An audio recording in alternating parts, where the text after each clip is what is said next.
मोहतरम नाजरीन इकराम, आज बमुकाम इब्राहिम फंक्शन हॉल चंचलगुड़े पर प्रेस कॉन्फ्रेंस बज़िमन जलसे मीलादुन्नबी सल्लल्लाहु अलैहि वसल्लम 31वां जलसा मुनक़्क़िद किया जा रहा है मजलिस बचाओ तहरीक के ज़ेर एहतमाम।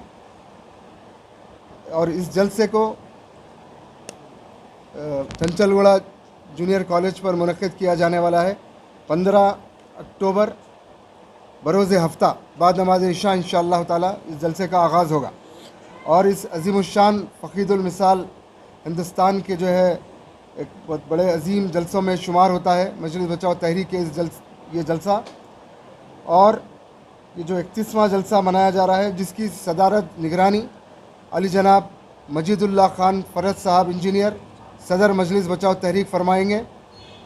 और इस जलसे के मोतमद उमूमी इस्तक़बालिया जनाब अमजदुल्लाह खान खालिद साहब तर्जुमान मजलिस बचाओ तहरीक हैं। और इसके अलावा तहरीक के दीगर क़ायदीन इकराम भी इस जलसे इस्तक़बालिया के मेंबर हैं।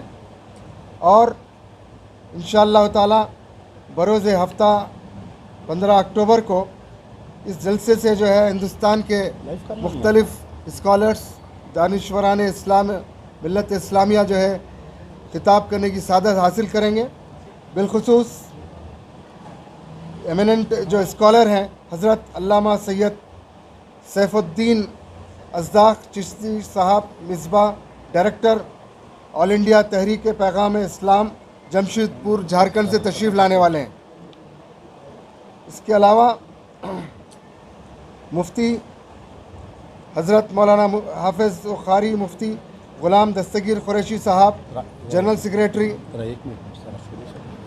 हज़रात, जैसा कि आप जानते हैं, आज की जो प्रेस कॉन्फ्रेंस का जो है मंशा और मकसद आज जो मुनक़्क़िद किया गया है बज़िमन 31वां जलसे रहमतुल्लिल आलमीन सल्लल्लाहु अलैहि वसल्लम मनाया जा रहा है। 15 अक्टूबर बरोज़ हफ्ता बमुकाम चंचलगुड़ा जूनियर कॉलेज मुनक़्क़िद किया जाने वाला है, जिसकी सदारत जिसकी निगरानी अली जनाब मजीदुल्लाह खान फ़रद साहब इंजीनियर सदर मजलिस बचाओ तहरीक फरमाएंगे। और इस जलसे इस्तक़बालिया के मोतमद अली जनाब अमजदुल्लाह खान खालिद साहब तर्जुमान मजलिस बचाओ तहरीक रहेंगे। और हिंदुस्तान के मुख्तलिफ़ शहरों से इस्लामिक स्कॉलर्स इस जलसे अज़ीमुश्शान जलसे मीलादुन्नबी सल्लल्लाहु अलैहि वसल्लम को मुखातिब करने की सादत हासिल करेंगे। काबिल ज़िक्र एमिनेंट स्कॉलर हज़रत अल्लामा सैयद सैफुद्दीन अज़दाक़ चिश्ती साहब मिसबाही डायरेक्टर ऑल इंडिया तहरीक पैगाम इस्लाम जमशेदपुर झारखंड से तशरीफ़ लाने वाले हैं, जो कि मेहमान ख़ुसूसी के तौर पर शिरकत फरमा रहे हैं। इसके अलावा जनाब prominent scholar professor doctor Hafizur Rahman साहब founder Sufi peace foundation New Delhi भी तशरीफ़ लाने वाले हैं। इसके अलावा हैदराबाद के मुख्तलिफ़ काबिल ज़िक्र जो है इस्लामिक स्कॉलर हैं जनाब एमिनेंट स्कॉलर स्पीकर जनाब हज़रत मौलाना हाफिज़ व क़ारी मुफ्ती ग़ुलाम दस्तगीर क़ुरैशी साहब अशरफ़ी साहब जनरल सेक्रेटरी सुन्नी उलमा बोर्ड भी मुखातिब फरमाएंगे। इसके अलावा दीगर मुक़र्रिरीन इकराम में डॉक्टर शौकत अली मिर्ज़ा साहब शिया कम्युनिटी से ताल्लुक़ रखते हैं, वो भी इस जलसे को मुखातिब फरमाएंगे। और इसके अलावा बहुत सारे शोरा इकराम यहाँ इस जलसे से जो है ना बारगाह रिसालत माब सल्लल्लाहु अलैहि वसल्लम में हदिया नात पेश करने की सादत हासिल करेंगे। और इंशाअल्लाह ये एक ऐसा जलसा है जिसकी बुनियाद गाज़ी मिल्लत अली जनाब मोहम्मद अमानुल्लाह खान साहब MLA मरहूम व मग़फ़ूर ने इसकी बुनियाद डाली थी। और अल्लाह से उम्मीद है कि ये अज़ीमुश्शान जलसा फ़क़ीदुल मिसाल जलसा हिंदुस्तान के अज़ीमुश्शान जलसों में शुमार किया जाता है। और अल्लाह से दुआ गो हूँ कि इसको कामयाब व कामरान करें। अब मैं मेरे साथ सीधी जानिब जनाब अमजदुल्लाह खान खालिद साहब तर्जुमान मजलिस बचाओ तहरीक और मोतमद इस्तक़बालिया इस जलसे के मौजूद हैं। और उनके सीधी जानिब जनाब सिकंदरुल्लाह खान साहब सीनियर मजलिस बचाओ तहरीक लीडर मेरे साथ दरमियान में मौजूद हैं। अब मैं दरख्वास्त करता हूँ जनाब अमजदुल्ला खान खालिद साहब से कि वो तमाम तफसीलात से आपको रोशनास फरमाएँ। तहरीक जनाब मुस्तफ़ा महमूद सैयद मुस्तफ़ा महमूद साहब तमाम तर आप लोगों को बता दिए हैं। जो जलसे मिलादुन्नबी 31वां जलसे मिलादुन्नबी है, ये 31st, यानी मुसलसल 30 साल से हम ये जश्न रहमतुल आलमीन सल्लल्लाहु अलैहि वसल्लम मनाते आ रहे हैं। इसकी बुनियाद मरहूम गाज़ी मिल्लत अलहाज मोहम्मद अमानुल्लाह खान साहब ने डाली और मुसलसल उस दौर से हम करते आ रहे हैं। और ये बर्रे सग़ीर का एक फ़क़ीदुल मिसाल जलसा रहमतुल आलमीन रहता है। ये जलसा पहले मुग़लपुरा प्लेग्राउंड पर किया जाता था, लेकिन वहाँ पर इंडोर स्टेडियम बनने के बाद में गवर्नमेंट जूनियर कॉलेज चंचलगुड़े में मनाया जा रहा है। इस साल गवर्नमेंट जूनियर कॉलेज चंचलगुड़े में हमारे बहुत तकलीफ़ हुई। वहाँ पर भी कुछ तामीर की सिलसिले में पूरी मट्टी लाकर ग्राउंड में डाल दिया गया था। अब वो बदमाशी के तौर पे किया गया या वो अनजाने तौर पर हुआ, इसकी हम तहक़ीक़ात बाद में करेंगे। लेकिन ये जलसे को रोकने की कई मरतबा कोशिश की गई, साजिशें करते हैं हमारे जो मुखालिफिन हैं, यहाँ तक कि हमारे मुखर्रिरों को डराते धमकाते आने से यहाँ पर हैदराबाद कई लोगों को मिसगाइड करते कि ये लोग फ़लाने फ़िरक़े से है, ये लोग फ़लाने हैं। लेकिन तमाम तर मुश्किलों के बावजूद आप लोगों के ताउन से अल्लाह ताला ये जलसे मिलादुन्नबी सल्लल्लाहु अलैहि वसल्लम मनाने में हमको कामयाब कर रहा है। कई ऐसे हमारे रुफ़ाक़ार हैं जो इस जलसे में हमारा साथ देते थे। ये कोविड 1 कोविड 2 में वो लोग आज हमारे दरमियान में नहीं हैं। मैं उन तमाम को ख़राज अक़ीदत पेश करता हूँ। जैसे हमारे सिकंदर मिर्ज़ा साहब हैं, ये पिछले 30 साल से हमारे जलसे में मुसलसल हमारे जलसे की कंपायरिंग, पूरे इंतज़ामात में हिस्सा लेना और यानी हर वो चीज़ के लिए वो हमारे को साथ देते थे। तो उसके बाद में ये हुआ कि हमारे सिकंदर मिर्ज़ा साहब हाल ही में उनका इंतकाल हुआ। मौलाना हसीबुल हसन सिद्दीकी एक ऐसी शख्सियत है जो पूरे 30 साल से हमारे जलसे में हमारे साथ में थे, आज वो हमारे दरमियान में नहीं है। ऐसा तो इस जलसे की जब शुरुआत हुई थी, मरहूम मोहम्मद जहांगीर पहलवान साहब जो गोलकुंडे क़िले से जिसका ताल्लुक़ रखता है, ये मजलिस बचाओ तहरीक के जलसे रहमतुल आलमीन के एक बानियों में से है। वो आज हमारे दरमियान में नहीं है। मेरी दुआ है कि अल्लाह ताला उन तमाम की मग़फ़िरत करे। ख़ास तौर पर जो हमारे जो ये कोविड 1 कोविड 2 में जो जिन लोगों का इंतकाल हुआ है, उनको जो है अल्लाह ताला ख़राज अक़ीदत करे। और उनकी कमी हमको बार बार महसूस हुई इस जलसे में इंतज़ामात में। और मैं हमारे प्रोफेसर हफ़ीज़ुर रहमान पाशा का मैं बहुत शुक्रगुज़ार हूँ कि ये शख्स जो है मुसलसल हर ये पूरे जलसों में हमारे वहाँ से मुखर्रिरों को लाने में करने में हमारी मदद करते हैं। तो मैं उम्मीद करता हूँ कि 15 अक्टूबर 2022 बरोज़ हफ्ता बाद नमाज मगरिब इस जलसे का आगाज़ होगा।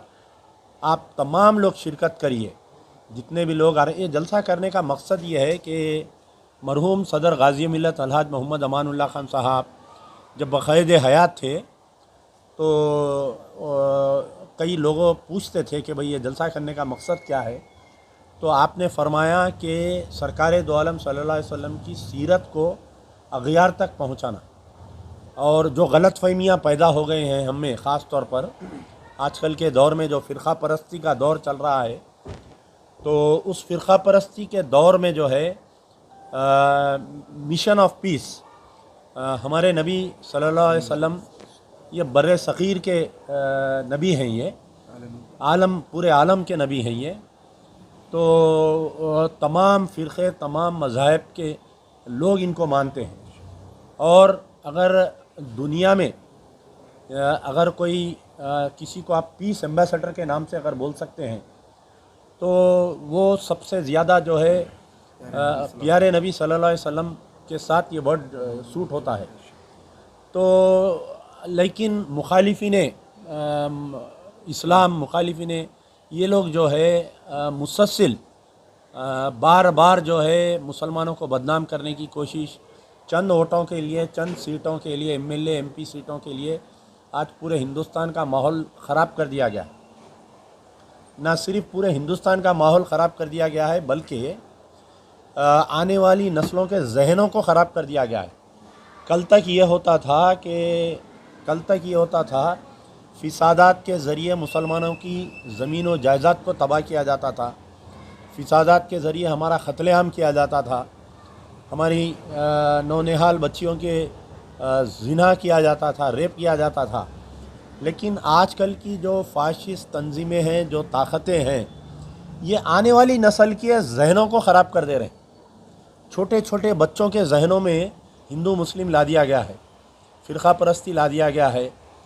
तो इसको कंट्रोल करने के लिए हिंदुस्तान की सलामियत को, हिंदुस्तान के कॉन्स्टिट्यूशन को, बाबा भीमराव अम्बेडकर साहब जो कॉन्स्टिट्यूशन बनाए, उसके तहत हर वो फ़िरक़ा, हर वो मज़हब, हर वो शख्स को जो है उतना ही पावर है जितना कि एक अमीर शख्स को है और एक रूलिंग पार्टी के आदमी को है।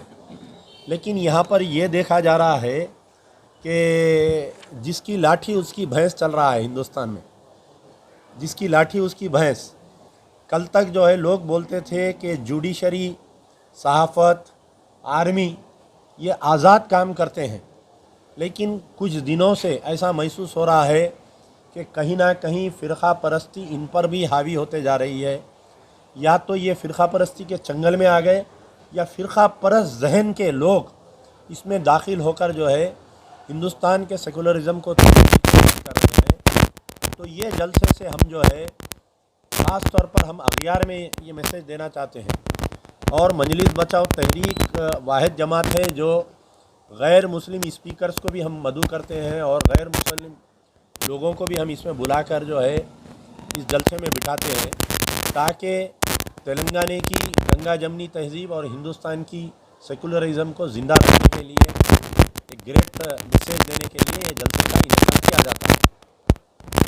रही बात ये जो मुसलसल आप लोग देख रहे हैं कि पिछले कई दिनों से 2014 से पहले फ़िरक़ा परस्ती थी, 2014 के बाद से अब अलग फ़िरक़ा परस्ती का दौर आया। 2014 से पहले जो है मुसलमानों को बदनाम करने के लिए गली गली बम धमाके किए जाते थे, गली गली जो है हर मुसलमान को दहशतगर्द बनाकर उसके ख़ानदान को, उसके महल्ले को पेश किया जाता था। मरकज़ में जो गवर्नमेंट थी उस वक़्त की कांग्रेस, और रियासतों में जो गवर्नमेंटें थी वो खामोश थी, फ़िरक़ा परस्ती से लड़े नहीं ये लोग। काश अगर UPA 2 के दौरान गुजरात में जो मुसलमानों पर जो जुल्म किया गया उसके ख़िलाफ़ में अगर कांग्रेस के सेकुलर लीडर उठ खड़े होते, तो मैं समझता हूँ कि आज कांग्रेस की इतनी बुरी हालत नहीं होती और आज राहुल गांधी को भारत जोड़ो यात्रा चलाने की ज़रूरत नहीं पड़ती। लेकिन उस वक़्त जब एहसन जाफरी को मारा गया, जब बेस्ट बेकरी का वाक़या पेश आया, तो कांग्रेस की उस वक़्त की सरबराह सोनिया गांधी खामोश रही, मनमोहन सिंह खामोश रहे। इसका नतीजा ये रहा कि हिंदुस्तान में, गुजरात ही नहीं बल्कि हिंदुस्तान में फ़िरक़ा परस्ती छाई और पोलराइजेशन ऑफ वोट्स हुआ, जिसका रास्त फ़ायदा जो है वो बीजेपी को हुआ और जिसका रास्त नुकसान जो है वो कांग्रेस को हुआ। तो मैं बारहा ये कहता हूँ कि criminal silence of the opposition, ये जो अपोजिशन की खामोशी है, मुसलमानों पर जुल्म हो रहा है। आप कोई भी पार्टी का नाम ले लीजिए, चाहे आप समाजवादी पार्टी का नाम ले लीजिए, चाहे आप आम आदमी पार्टी का नाम ले लीजिए, चाहे आप TRS का नाम ले लीजिए, चाहे आप ममता बनर्जी की TMC पार्टी का नाम ले लीजिए। आज हिंदुस्तान के मुसलमान इन तमाम जमातों के लिए अछूत हो गए हैं। मुसलमानों के मसाइल इन तमाम जमातों के लिए बरफदान में रख दिए गए हैं। आज कंपटीशन चल रहा है कि कौन सबसे बड़ा हिंदू, कोई कह रहा है कि मैं जनेधारू हूँ तो कोई कह रहा है कि मैं फ़लाना हूँ।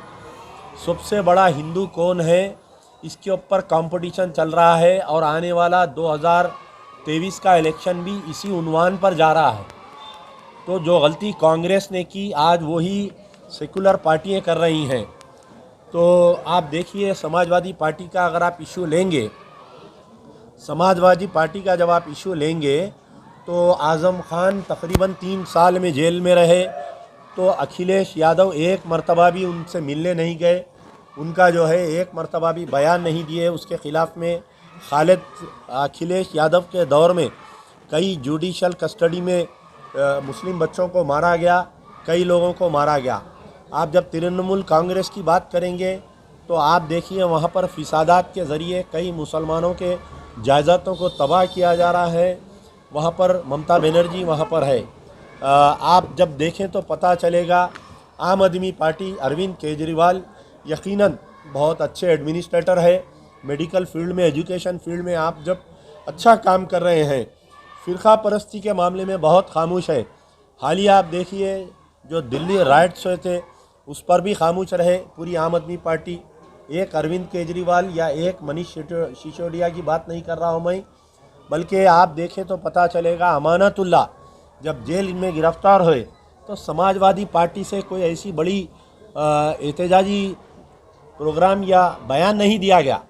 उसी सूरत में जब आप रियासत में जब आप देखेंगे तेलंगाना राष्ट्र समिति, यहाँ पर तो ऐसा हो रहा है हमारे तेलंगाना में, तेलंगाना का जो 2023 का इलेक्शन है, पार्लियामेंट 2024 में आ रहा है, लेकिन एक साल पहले यहाँ पर इलेक्शन हो रहा है।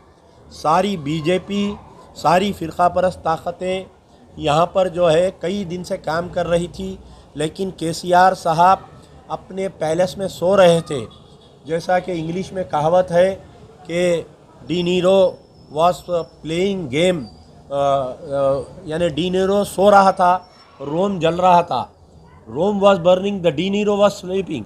तो हमारा तेलंगाना में धीरे धीरे करते हुए फ़िरका परस्ती दाखिल हो रही थी, लेकिन केसीआर साहब सो रहे थे और केसीआर साहब के जो अतराफ़ का हाशिया था वो पूरा बीजेपी में दाखिल होते जा रहा था, फ़िरका परस्ती को अपना रहा था। केसीआर के लिए, टीआरएस के लिए मुस्लिम मसाइल, मुसलमान अछूत हो गए हैं आज। जिस तरीक़े से समाजवादी पार्टी बोलिए, जिस तरीके से टीएमसी, आम आदमी पार्टी, आपके जेडीएस जैसा एक लल्लू प्रसाद यादव आरजेडी को छोड़कर तमाम सियासी जमातों के लिए आज मुसलमान अछूत हो गए हैं। उसी तरीके से हमारे केसीआर साहब के लिए भी आज तेलंगाना के मुसलमान अछूत हो गए हैं। यानी तेलंगाना आज़ाद होने से पहले केसीआर साहब ने बहुत वादे किए थे, 12% रिजर्वेशन का वादा किए थे, वो आज की तारीख़ तक नहीं आया। वक्फ कमिश्नरेट देने का वादा किया था, वो आज तक नहीं आया। आज हमारी हालत इतनी बदतर हो गई कि दलितों के लिए दलित बंधु स्कीम आती है और हमारे लिए एक लोन ही नहीं मिलता है। पिछले 8 साल में आप देखें तो पता चलेगा कि माइनॉरिटी फाइनेंस कॉरपोरेशन जो तेलंगाना के 5 इदारे हैं मुसलमानों को देखने के लिए, जो 5 इदारे हैं यानी वक्फ बोर्ड, माइनॉरिटी फाइनेंस कॉरपोरेशन, आपके हज कमेटी, उर्दू कमेटी और एक कोई इदारा, ऐसे 4-5 दायरातुल मारिफ, ये 5 अनीसुल गुरबा, ऐसे 4-5 इदारे हैं हमारे मुसलमानों के। पिछले 8 साल में on record with RTI application मैं इस बात की गवाही दे सकता हूँ कि पिछले 8 साल में माइनॉरिटी फाइनेंस कॉरपोरेशन को कोई बजट नहीं दिया गया। हालिया चेयरमैन जो नए मौजूदा चेयरमैन आए, एक नौजवान शख्स है, हरकियाती शख्स है, साबिक़ा कांग्रेस के पीरियड से मैं उनको जानता हूँ, उनके दिल में कुछ अच्छा करने का उनकी इच्छा है। तो वो जैसे ही आए वो ये मालूम किए कि 50 करोड़ रुपए अनयूज्ड माइनॉरिटी फाइनेंस कॉरपोरेशन में रखे हुए हैं। वो फाइनेंस मिनिस्टर से मुलाकात किए और फाइनेंस मिनिस्टर इमीडिएटली, हमारे फाइनेंस मिनिस्टर हरीश राव साहब भी कोशिश करते हुए ये किए कि मजीद उस 50 करोड़ में नए 50 करोड़ डालते हुए मुसलमानों को 100 करोड़ लोन देने का वादा किया गया। Category 1, category 2। कैटेगरी 1 में जो है 70% सब्सिडी कैटेगरी 2 में जो है 80% सब्सिडी, यानी अगर किसी मुसलमान को 1 लाख रुपए लोन आना है तो वो 20,000 रुपये अपनी तरफ से देगा, तो बैंक के थ्रू आपको 80,000 रुपये और 70,000 रुपये लोन दिया जाएगा। लेकिन ये हुआ कि वो फाइल, अब आप देखिए किस तरीके से हमारी फ़िरका परस्ती जहन तेलंगाना में काम कर रही है। पूरे एडमिनिस्ट्रेशन तेलंगाना के फ़िरका परस्त जहन के तहत आ गए। अभी बीजेपी पावर में नहीं आई तेलंगाना में, बल्कि ऐसा महसूस हो रहा है कि तेलंगाना के डी फैक्टो चीफ मिनिस्टर क्या हमारे इटला राजेंद्र है या किशन रेड्डी है, ये समझ में नहीं आ रहा है। मौजूदा चीफ मिनिस्टर हमारे केसीआर साहब बिल्कुल डिफंक्ट चीफ मिनिस्टर हो गए बेचारे, और उनके बेटे बिल्कुल डिफंक्ट हो गए। क्योंकि मैं ये बात इसलिए कह रहा हूँ कि 3 महीने से माइनॉरिटी फाइनेंस कॉरपोरेशन की जो फाइल है 100 करोड़ की, 2 हमारे IAS ऑफिसर्स है, जहाँ पर हमारे को अगयार से नुकसान है, वहाँ पर हमारे को अपनों से भी नुकसान है। जहाँ पर जो भी एडमिनिस्ट्रेशन में जो मुस्लिम IAS IPS ऑफिसर्स को अगर डालते हैं तो ये लोग कौम के मामले में कोई काम नहीं करते, हमारे मामले में कोई आवाज़ नहीं उठाते। 3 महीने से फाइल हमारे जो प्रिंसिपल सेक्रेटरी माइनॉरिटी वेलफेयर उनके पास पड़ी हुई है, और हमारे जो डायरेक्टर माइनॉरिटी वेलफेयर है, एक IPS है, एक IAS ऑफिसर के पास है, 100 करोड़ रुपए की फ़ाइल है। अब आप बताइए मुसलमान तेलंगाना के कैसा तरक्की करेंगे, आप लोन नहीं दे रहे हैं। अब आप दूसरी जानिब आइए वक्फ बोर्ड की। वक्फ बोर्ड के जितने भी जायज़ातें थे, जो पिछले हम कल तक बोलते थे कि भाई आंध्रा के रायलसीमा के रूलर्स हैं इसलिए वो हमारी यहाँ पर जायज़ातों को तबाह कर रहे हैं, लेकिन आज केसीआर साहब, ये वही केसीआर साहब है। मैं आपको याद दिलाना चाहता हूँ कि जिस वक़्त दरगाह हज़रत हुसैन शाह वली की जब ज़मीन लगड़ा पार्टी राजगोपाल को दे दिए थे, तो जाके 3 दिन का धरना दे के वहाँ पर उन्होंने खुद बैठे थे। आज वो हमदर्दी, आज वो हमारे साथ मोहब्बत केसीआर साहब कहाँ पर गई कि वक्फ बोर्ड तबाह व ताराज हो गया। हम उस दरगाह हुसैन शाह वली की तकरीबन 50,000 करोड़ की जायदाद, हम 50,000 करोड़ की हमारी वक्फ की अमलाक को तबाह कर दिया गया पूरा। ये 8 साल में जितनी तबाही हुई, मैं समझता हूँ कि वक्फ बोर्ड की पिछले 50 साल में उतनी तबाही नहीं हुई जितना केसीआर के दौर में वक्फ बोर्ड की तबाही हुई। वक्फ बोर्ड के दफ्तर को लॉक डाल दिया गया। वक्फ बोर्ड के दफ्तर को आज कितने दिन से लॉक है? 5 साल से आज वक्फ बोर्ड के दफ्तर को लॉक है। कोई पुरसान हाल नहीं है, कोई मुस्लिम रहनुमा में हिम्मत नहीं है जाके केसीआर के दरवाजे को खटखटाने की। पुराने शहर में तकारीर में बोलने वाले कि हम जिसे चाहे उसे तख्त पर बिठा सकते हैं, हम जिसे चाहे उसे तख्त पर लिटा सकते हैं। आज मैं उनसे सवाल कर रहा हूँ, कल तक कहते थे कि मैं उस कार का स्टीयरिंग का ड्राइवर हूँ, स्टीयरिंग मेरे हाथ में है, कहाँ पर गया? 5 साल से वो गाड़ी, वो ड्राइवर हज हाउस को जाकर वक्फ बोर्ड का लॉक क्यों नहीं खोल रही है? वक्फ बोर्ड के रिकॉर्ड रूम को लॉक रहने की वजह से हम कई केसेस को हार जा रहे हैं। उसके बाद में आप देखें तो उर्दू एकेडमी का मुझे बड़ी हंसी आई कि मैं इत्तेफाक से निज़ामाबाद गया था और कुछ डिस्ट्रिक्ट्स को गया था, तो वहाँ पर ये देखा कि उर्दू एकेडमी की लाइब्रेरी जो है एक गैरेज में, किसी के गैरेज में चल रही है, और महाना 8 से 10 हज़ार रुपये उस गैरेज के ओनर को दिया जा रहा है। उर्दू सरकारी ज़बान है तेलंगाना की, बराए नाम है। मैं चैलेंज कर रहा हूँ, TRS के तमाम लीडरों को चैलेंज कर रहा हूँ, जो केसीआर को सेकुलर कहते हैं, जो केसीआर को एक अच्छा एबुल एडमिनिस्ट्रेशन कहते हैं। एबुल एडमिनिस्ट्रेशन किसको कहते हैं? जैसा हमारे निज़ाम सरकार थे, जिनके 2 आंखें, एक हिंदू और एक मुसलमान, सबके साथ इंसाफ किए। जहाँ पर बनारस हिंदू यूनिवर्सिटी को पैसे देते थे, तो वहाँ पर उस्मानिया यूनिवर्सिटी को भी पैसे देते थे। लेकिन केसीआर साहब सिर्फ एक ही फ़िरक़े के चीफ मिनिस्टर बने हुए हैं तेलंगाना के पिछले 8 साल से।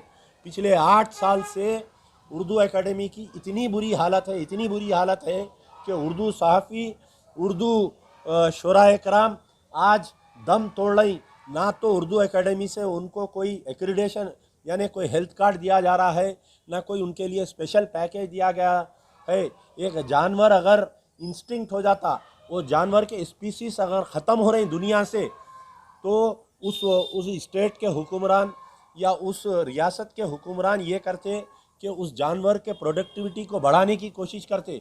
उर्दू दिन पे दिन ख़त्म होते जा रही है, बड़े बड़े बातें किए जा रहे हैं टिमरीज़ के ताल्लुक़ से। मैं वाज़े करने के लिए मौक़ूफ़ में हूँ कि टिमरीज़ में जितना टिमरीज़ में करप्शन है, शायद ही मैं समझता हूँ कि तेलंगाना के कोई डिपार्टमेंट में इतना करप्शन नहीं होगा। तो मैं माइनॉरिटी फाइनेंस कॉरपोरेशन का कहा, मैं आपके हज हाउस की बाजू जो बिल्डिंग है, आज बतलाइए पिछले 8 साल से वीरान पड़ी हुई है। वो बिल्डिंग का स्ट्रक्चर कमज़ोर हो जा रहा है, उसका मेंटेनेंस नहीं होने की वजह से पानी आ जा रहा है। ऐसे कितने डिप्टी चीफ मिनिस्टर, कितने माइनॉरिटी वेलफेयर, कितने वक्फ बोर्ड के चेयरमैन आए और जा रहे हैं और मौजूदा वक्फ बोर्ड चेयरमैन हैं। आप बतलाइए, क्या किसी में हिम्मत है कि जाके चीफ मिनिस्टर को, ये हमारा स्केलेटन है, ये हज हाउस की बिल्डिंग जो है, मुसलमानों की जो ज़रे हाल है तेलंगाना की, उसकी ज़िंदा मिसाल अगर कोई देखना चाह रहे हैं कि मुसलमान तेलंगाना में कैसे है, तो जाओ जाकर जो है हज हाउस की बिल्डिंग देखो आप। बड़े बड़े वादे किए गए कि KG to PG फ्री हम वो देंगे मुसलमानों के लिए स्पेशल। आप ओल्ड सिटी की जब डेवलपमेंट की बात करते, रोज़ाना आप देखते कि 100 करोड़ रुपए के दावे। कल मुझे बड़ी हंसी आई कि अकबरुद्दीन ओवैसी जाकर जो है मेट्रो रेल के MD से मिले। अरे पिछले 11 साल से मेट्रो रेल का काम नहीं हुआ। आज हर इलेक्शन से पहले आप देखिए, 2014 में भी ऐसा ही ड्रामा किया गया था। 2018 में ये KTR, ये असदुद्दीन ओवैसी पुराने शहर में फिर के, ये अकबरुद्दीन ओवैसी अपने तकारीर के ज़रिए IT कॉरिडोर बनाने का वादा किए थे कि शमशाबाद में IT कॉरिडोर आएगा, मुस्लिम बच्चों को पुराने शहर के 10,000 नौकरियां मिलेंगे, ये वादे किए गए थे। वो IT कॉरिडोर कहाँ पर है मुझे बताइए। IT कॉरिडोर तो नहीं आया, बल्कि सदर मोहतरम का आलीशान घर तामीर हो गया पहाड़ पे। IT कॉरिडोर तो नहीं आया, लेकिन शमशाबाद की वक्फ प्रॉपर्टी तबाह ताराज हो रही है। एयरपोर्ट को जाते हुए रास्ते में आप देखिए कि पूरे VIPs जाते हैं, वो पूरी वक्फ बोर्ड की जायदाद को तबाह किया जा रहा है वहाँ पर। तो आप बतलाइए, आखिर हम किसको सेकुलर मानकर चलें। ये हमारे उलमा मशाइखीन आयन इलेक्शन के मैं बहुत इज़्ज़त करता हूँ। मेरी पूरी ज़िंदगी मैं चाहता हूँ कि इस नेक उलमा मशाइखीन के ख़दमों में बैठकर मैं अपनी ज़िंदगी को गुजारूँ, लेकिन जो उलमा मशाइखीन के नाम पर मुसलमानों को जो धोखा दिया जा रहा है, ऐन इलेक्शन के सामने लाकर उनको पेश करके ये बताया जा रहा है कि KCR सेकुलर है। कहाँ पर है वो जमात इस्लामी के तमाम ज़िम्मेदार।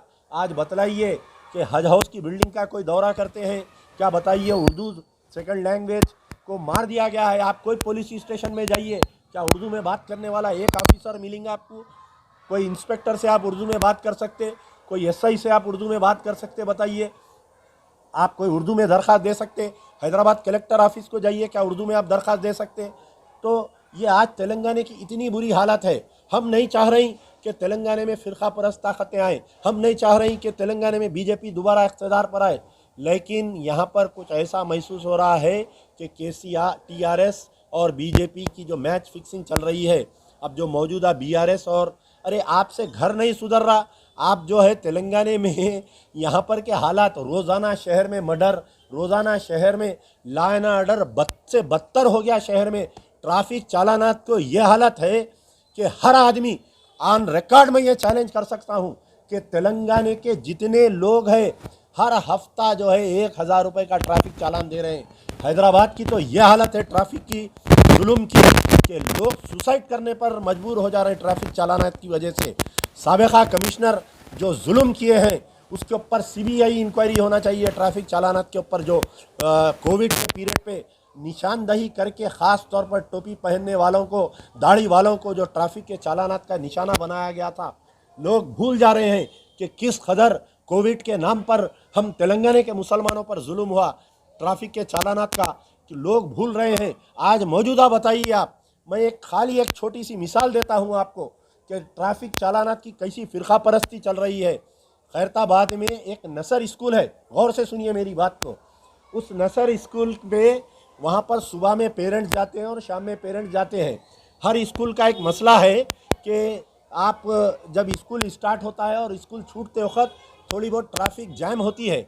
तो हमारे जब AK खान जब एडिशनल कमिश्नर ट्रैफिक थे और बाद में जब कमिश्नर थे, तो एक रूल लाए थे कि तमाम स्कूल के जोन्स डीसीपी जोन में डिवाइड करते हुए अलग अलग टाइमिंग दिए थे 30-30 मिनट की। तो कई दिन से नसर स्कूल के जितने पेरेंट्स आ रहे हैं, ट्रैफिक का वहाँ का जो इंस्पेक्टर है डेली 100 चालान कर रहे हैं वहाँ पर पेरेंट्स को। इसलिए कर रहे हैं कि वो एक मुस्लिम इंस्टीट्यूशन है, वहाँ पर जो है उस मुस्लिम इंस्टीट्यूशन को तबाह कर रहे हैं कि ये बता रहे हैं कि वो कार्स लाइन में जा रही, इसलिए हम चालान कर रहे हैं बोलकर। तो बड़े अफसोस की बात है कि सारे पेरेंट्स से मैं मिला कल जाके, वहाँ के traffic inspector, ACP, joint CP, commissioner of police से मिला मैं। आप बतलाइए, जहाँ पर नसर स्कूल है वहाँ पर रास्ते में एक मंदिर है, वो मंदिर में जितने लोग पूजा करने आते हैं पूरे रोड पे गाड़ियाँ डाल रही, लेकिन क्या ट्रैफिक पुलिस किसी को चालान करी उस मंदिर को आने वाले? मैं वो फिरका परस्ती की गुफ्तगू नहीं कह रहा हूँ, आप मुझे मजबूर कर रहे हैं ये बात बोलने पर। वहाँ पर एक बल्दिया का दफ्तर है, सारे बल्दिया दफ्तर के ऑफिसर्स बाहर पार्किंग कर रहे हैं, क्या आप किसी को चालान करें? वहाँ पर एक निरंकारी भवन है, क्या आप किसी को चालान करें? बताइए। सारे गाड़ियाँ बाहर रहते हैं वहाँ पर जब भी सुबह और शाम में, क्या ट्रैफिक पुलिस किसी को चालान करी? बताइए। आप किसी को चालान नहीं करती। वहाँ पर सेंट्रल एक्सरसाइज, वहाँ पर और गवर्नमेंट के डिपार्टमेंट्स है, वाटर बोर्ड का हेड ऑफिस है, वहाँ पर पूरे गाड़ियाँ बाहर रहते, लेकिन नहीं, सिर्फ क्योंकि नसर स्कूल एक मुस्लिम इंस्टीट्यूशन है, वहाँ पर तकरीबन ज़्यादातर मुसलमान पेरेंट्स आते, उनको टार्चर करो। तो एक स्कूल की मिसाल इसलिए दे रहा हूँ कि ट्रैफिक पुलिस के जो चालानात का जो दौर चल रहा है हैदराबाद में, ये हर एवरी सिटीजन ऑफ तेलंगाना, खास तौर पर who are living in Hyderabad, are paying minimum 5,000 rupees every week. अब बोल रहे हैं अरे आपके लिए इंफ्रास्ट्रक्चर नहीं है। कल मैं हमारे सीपी साहब को बोला तो मुझे बोल रहे हैं कि everybody should follow rule, traffic rule. Yes, we are ready to follow traffic rule, but where is your infrastructure? आपके कितने लाइट नहीं चल रही बताइए? चादर घाट का जो चादर घाट के ऊपर जो आपके जो लाइट है जो पब्लिक को रोकता है सिग्नल, आज कितने दिन से काम नहीं कर रहा? कमिश्नर साहब बताइए। मैं खुद देख रहा हूँ 15 दिन से काम नहीं कर रहा, 15 दिन से मैं ट्वीट कर रहा हूँ उसके बारे में।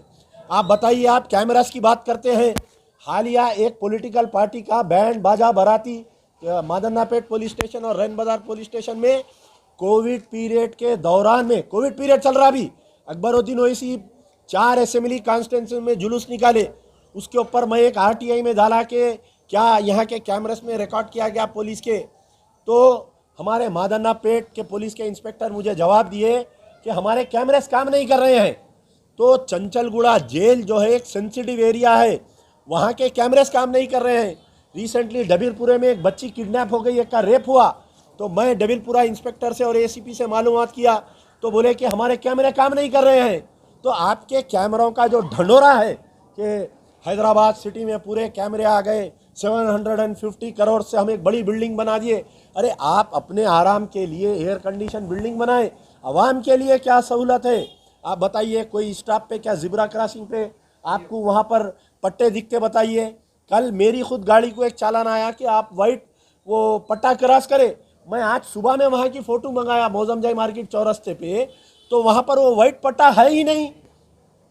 आप बंजारा हिल पे से कभी भी तेज़ गाड़ी लेके जाइए, आपको एक चालान आ जाता कि आप जो है स्पीड गए बोल के। आप बताइए, किसी बंजारा हिल पे कोई मुकाम पे स्पीड लिमिट बोर्ड है क्या? बताइए आप। कोई बंजारा हिल के आप जो TDP के ऑफिस के सामने से जो आप पूरे पार्क को जा रहे हैं, अगर आप देखें तो पता चलेगा। तो अरे यार ना बोलने दो ना।